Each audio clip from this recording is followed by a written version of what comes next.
Bonjour à tous, donc surtout aux élèves de quatrième, parce que cette vidéo est à l'attention des élèves de quatrième. Donc je vais essayer de faire une petite vidéo, pas trop longue, pour vous aider justement à acquérir certaines notions, à vous accompagner et à vous réexpliquer certaines notions qui sont importantes, notamment vis-à-vis de cette partie de cours, la partie sur la solubilité donc d'une espèce chimique qu'on avait déjà un peu vu en cours. Et on verra également un peu plus la solubilité d'un gaz par rapport à certaines expériences. Donc dans cette vidéo, il y aura donc deux expériences à réaliser que vous pouvez faire chez vous. Normalement, vous avez le matériel pour le faire chez vous. Vous n'êtes pas obligé de les faire parce que certains ingrédients ou certains constituants qu'on va utiliser, forcément, parfois on en a besoin chez nous. Donc du coup, si vos parents ne sont pas d'accord, c'est pas grave, vous regardez la vidéo et vous verrez quand même les résultats de cette vidéo. Alors, en bas de cet écran, vous avez donc mon écran à moi, sur lequel sera résumé un certain nombre de choses pour vous permettre de vous situer dans le chapitre et dans cette petite vidéo, afin que vous ne loupez rien au niveau des notions. Donc je vous rappelle, on est sur le chapitre 4. Donc on avait vu tout ce qui était composition de l'air par rapport à ces différents gaz. On avait vu le dioxygène, le diazote, le dioxyde de carbone, tous ces gaz qui constituaient l'air. Donc on est arrivé à la partie grand 3 qui parle plutôt de la solubilité d'un gaz dans un liquide. Notamment on avait fait une expérience en cours pour montrer que dans le soda, dans les sodas en général, il y avait bien un gaz qui était dissous et on avait réussi à le récupérer grâce à une expérience qui s'appelait récupération d'un gaz par déplacement d'eau. Donc ce gaz on l'avait testé avec donc de l'eau de chaud, on avait trouvé que c'était du dioxyde de carbone. Donc ça prouve bien qu'un gaz peut s'y dissoudre dans un liquide. Et donc nous, ce qu'on va faire aujourd'hui, on va travailler plutôt sur les solides, parce que c'est plus simple de travailler sur un solide plutôt que sur un gaz. Alors la première expérience que je vous propose, on va essayer donc de faire une transformation physique qui s'appelle la dissolution. Donc la dissolution d'un solide dans un liquide. Donc le solide, vous en avez tous chez vous, c'est le sel. Donc le sel de table. On l'appelle plus couramment, comme on l'avait dit, enfin plus couramment, plutôt en termes scientifiques, on l'appelle le chlorure de sodium. Et donc ce chlorure de sodium, on va essayer de le dissoudre dans de l'eau et on va essayer de voir ce qui se passe. Alors le matériel dont vous allez avoir besoin, donc en premier lieu vous aurez besoin d'une balance électronique, donc comme celle-ci. Alors si vous avez une balance standard, ce n'est pas grave, ça fonctionnera aussi bien, ce sera juste moins précis. La balance électronique à moi est précise au gramme près, du coup ça offre un peu plus de précision. Voilà. Donc deuxième chose dont on aura besoin forcément c'est le sel, donc le simple sel de table que vous avez chez vous. On aura besoin également d'eau, donc de l'eau du robinet. Prenez pas de l'eau de bouteille, il ne faut pas gâcher de l'eau de bouteille. De l'eau du robinet, ça sera suffisant, ce sera exactement la même chose. Et on aura besoin également d'un récipient. Alors moi j'ai pris un pot de confiture, donc ce récipient nous servira à faire l'expérience à l'intérieur, comme on pourrait utiliser un bécher dans une salle de classe de physique-chimie. Donc nous on n'a pas de bécher chez nous, je n'ai pas de bécher, donc du coup, si vous avez un pot de confiture, un verre ou quelque chose dans ce genre-là. Alors, avant de faire ça, on va faire quelques rappels avant de procéder justement à cette expérience. Donc, on va réexpliquer certaines choses. Donc, comme c'est indiqué à l'écran, donc un mélange donc, qui est appelé solution, surtout quand on mélange justement un solide avec un liquide, qu'on dissout un solide dans un liquide, ça s'appelle une solution. C'est le nom scientifique qu'on lui donne.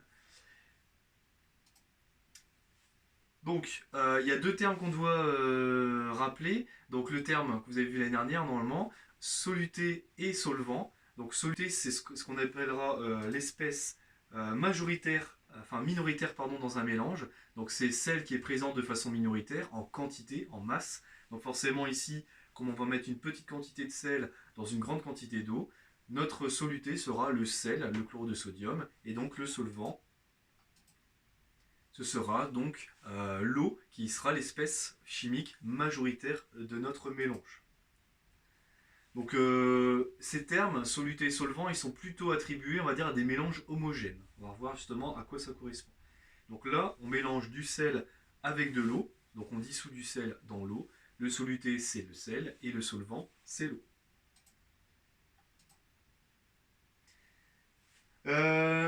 Donc il y a également un terme aussi qu'on doit rappeler. L'année dernière, vous avez vu que lorsqu'on pouvait mélanger deux liquides ensemble, donc si on mélange par exemple de l'eau et du sirop de grenadine ensemble, forcément ils se mélangent.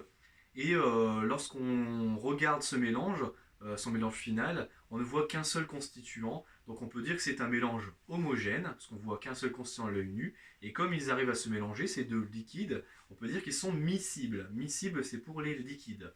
Sauf que cette fois-ci, on va travailler avec un solide qui se dissout dans un liquide. Donc là, on n'utilisera plus le terme miscible, on dira qu'il est soluble. Donc si on arrive à dissoudre un solide dans un liquide, on peut dire qu'il est soluble. Donc ça, c'est valable avec le sucre, c'est valable avec le sel, c'est valable avec pas mal de choses sous forme de poudre qui peut se dissoudre dans l'eau, comme le bicarbonate de soude par exemple. Alors également, une chose importante, j'ai dit tout à l'heure que la dissolution, donc c'est la transformation physique durant laquelle on dissout un solide dans un liquide, donc c'est bien une transformation physique, parce qu'une transformation physique, c'est une transformation au cours de laquelle le constituant de départ, il reste le même jusqu'à la fin. Donc lorsqu'on dissout du sel ou du sucre dans l'eau, à la fin, même s'il est dissous dans l'eau, c'est toujours du sel et du sucre.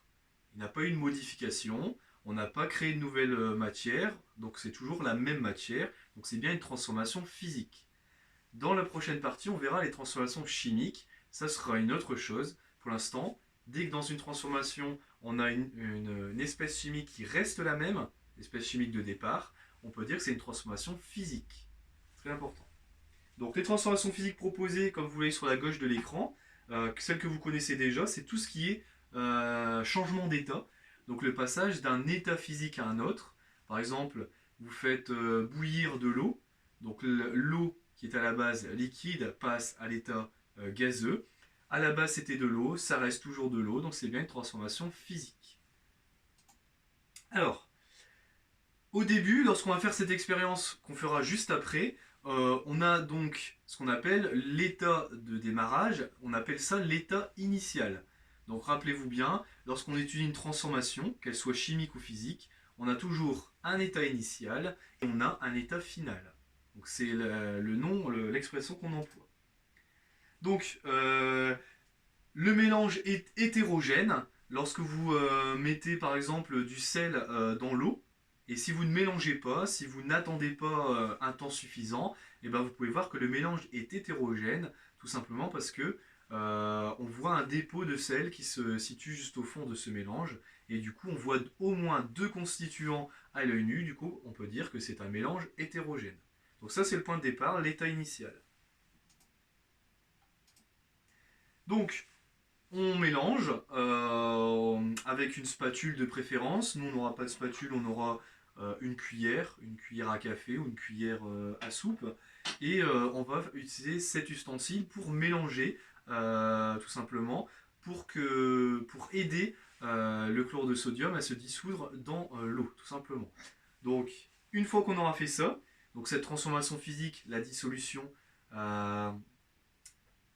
cette transformation physique s'appelle la dissolution, pardon.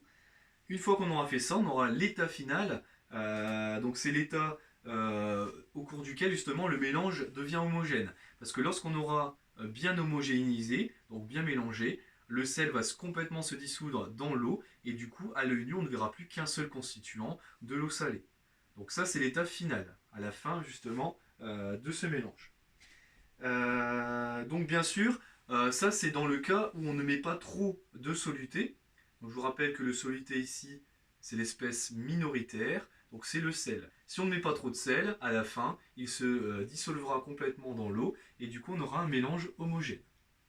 Si on en met trop, on verra ce qui se passera par la suite. Alors la petite expérience elle est très simple. On va tout simplement dans un récipient, comme c'est indiqué sur ce tableau à 3 colonnes, on va mettre, comme c'est indiqué, une masse de 50 grammes d'eau à 15 degrés. Donc 15 degrés, donc c'est pas forcément précis, c'est à peu près la température de l'eau qui arrive au niveau de notre robinet. Donc cette eau à 15 degrés, on va en mettre 50 grammes dans le récipient de démarrage que je vous ai montré, le pot à confiture, donc comme ceci. Pour savoir qu'il y a bien 50 grammes justement d'eau, on va utiliser la balance électronique. Donc la première chose qu'on va faire, ça ce sera la première chose à faire chez vous, si vous voulez faire l'expérience en même temps ou si vous voulez regarder, vous n'avez rien à faire. Vous allez poser le récipient sur la balance électronique, la mettre en fonctionnement, hop, et on va tout simplement verser les 50 grammes. Alors je vais faire attention parce que j'ai pas forcément le bon récipient, je vais peut-être dû le mettre dans autre chose. Voilà, ça je mets dans une tablette, ça ira mieux. Donc 50 grammes.